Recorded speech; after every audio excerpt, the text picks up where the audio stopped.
Hello दोस्तों, प्रणाम करती हूँ आप सभी का अपने चैनल अवधि गीत 4149 पे।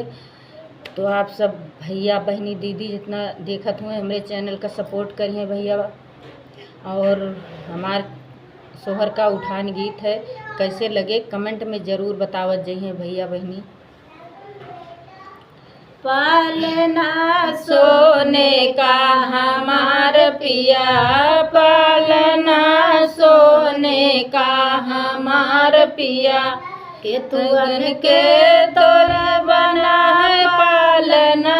के तुअन के तोरा बना है पालना, के तुअन डोरी लागी हमार पिया, के तुअन डोरी लागी हमार पिया, पालना सोने का हमार पिया, पालना सोने का हमार पिया,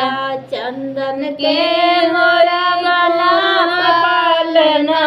चंदन के मोरा बना है पालना, रेशम डोरी लागी हमार पिया,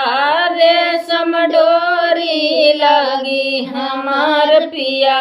पालना सोने का हमार पिया, ना झूले के ना झूलावे, के ना झूले के ना झूलावे, के ना बनैया लावे हमार पिया, के ना बनैया लावे हमार पिया, पालना सोने का हमार पिया, पालना सोने का हमार पिया, कृष्णा झूले यशोदा झूलावे, कृष्णा झूले